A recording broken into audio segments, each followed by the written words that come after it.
सुप्रभात बच्चों। आज हम भक्ति काल की कवयित्री मीराबाई जी के बारे में बात कर रहे हैं।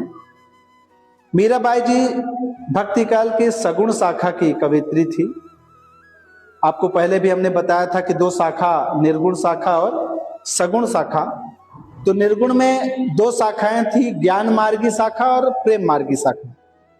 तो ज्ञान मार्गी शाखा के कवि थे हमारे कबीरदास जी, और प्रेम मार्गी शाखा के कवि थे मलिक मोहम्मद जायसी जी। उसी प्रकार सगुण शाखा में भी दो शाखा थी, एक कृष्ण भक्ति धारा और एक राम भक्ति धारा। तो कृष्ण भक्ति धारा के जो महत्वपूर्ण कवियों में आता है नाम, उनमें सूरदास जी का आता है और मीराबाई जी का आता है। और राम भक्ति काव्य धारा की अगर हम बात करें तो राम भक्ति काव्य धारा में गोस्वामी तुलसीदास जी ने कार्य किया। और गोस्वामी तुलसीदास जी का जो रामचरितमानस है भगवान श्री राम जी के जीवन चरित्र पर आधारित है। वैसे ही मीराबाई जी ने अपनी समस्त रचनाओं में भगवान श्री कृष्ण का वर्णन किया है। कहा जाता है कि मीराबाई जी भगवान श्री कृष्ण को अपना पति मानती थी, और इसी कारण से उन्हें अपने परिवार में काफी संघर्ष करना पड़ा था।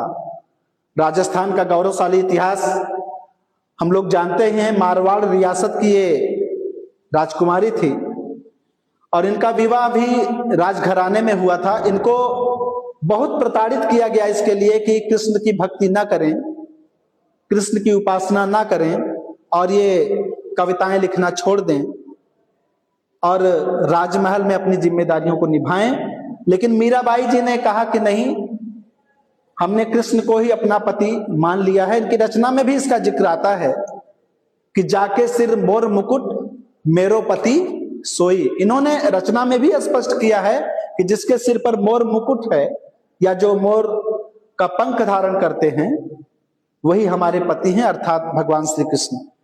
इन्होंने पूरा जीवन भगवान श्री कृष्ण की उपासना में लगा दिया और कहा जाता है कि अपने अंतिम समय में ये वृंदावन में निवास करने लगी और उसके बाद भगवान श्री कृष्ण की नगरी द्वारिका चली गई। और वहीं रणछोड़ दास जी का मंदिर था। अंत समय में बताते हैं लोग कि रणछोड़ दास जी के मंदिर में जो मूर्ति थी ये उसी में समाहित हो गई थी। तो मीराबाई जी ने अपना पूरा जीवन भगवान श्री कृष्ण के लिए समर्पित कर दिया और कहा जाता है कि भगवान श्री कृष्ण ने उनको दर्शन भी दिया था। और इस तरह से उन्होंने अपने जीवन को धन्य कर लिया। और अगली कक्षा में हम पढ़ेंगे मीराबाई जी का पद। धन्यवाद।